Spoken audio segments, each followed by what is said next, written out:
Nah, lalu ini seputar jenazah ya, jenazah yang korban corona. Nah, jadi jenazah ini kan kalau kita lihat proses pemulasaraannya itu ya, jadi nggak sempurna itu fardu kifayah seorang muslim itu nggak sempurna gitu. Malah terkesan diperlakukannya kok seperti binatang, dibungkus di plastik kemudian dikubur.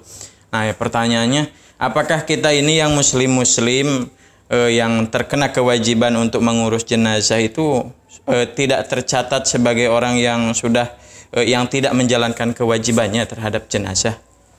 Nah, bismillahirrahmanirrahim. Ada fardu ain, ada fardu kifayah. Nah, fardu kifayah di sini kan menyolati atau merawat atau menyiapkan jenazah, ya kan, sampai menguburkannya.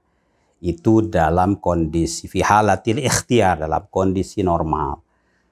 Kita pernah punya pengalaman tsunami di Aceh. Itu jelas kondisinya tidak normal. Mayat itu sudah tidak jelas lagi kan. Ya. Nah, bagaimana itu caranya? Waktu itu juga MUI ya tentu menurunkan fatwa. Ya, bagaimana cara mulasara jenazah-jenazah tsunami?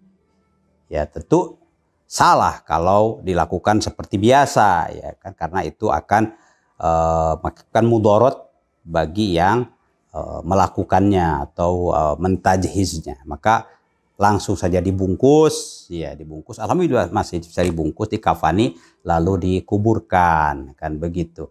Nah, corona ini menurut dokter, menurut WHO ini mudorotnya lebih. Sebab dalam jarak tertentu saja itu adalah ada ancaman ya mudorot. Sehingga selain ya cara membungkusnya juga dengan prosedur dan protokol kesehatan seperti itu, ya diambil jarak sehingga kalau orang dekat apalagi memandikan atau mentayamumkan itu dipastikan bisa terpapar. Nah, jadi babnya ini bukan dari fardu kifayah, justru adalah fardu ain. Ya, orang itu untuk menghindar. Setiap orang harus menghindari apa yang akan membawa mudarat pada dirinya. Nah, ketika ada ta'arud antara fardu ain dengan fardu kifayah, tentu harus dimenangkan fardu ain. Begitu. Fardu kifayah itu kan bisa ditunda. Nah, bisa ditunda. Misalnya setelah situasi corona ini beres, berakhir, tentu kembali kepada kondisi normal, ya kan.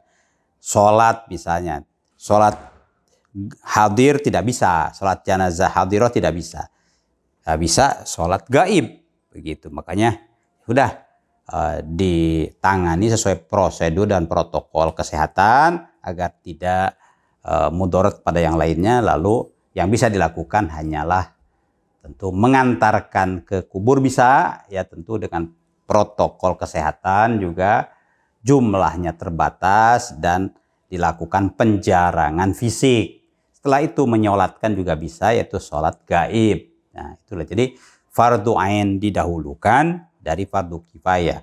Fardu kifayah kaifiatnya diamankan daripada dilaksanakan secara biasa karena di situ ada ancaman kemudorotan.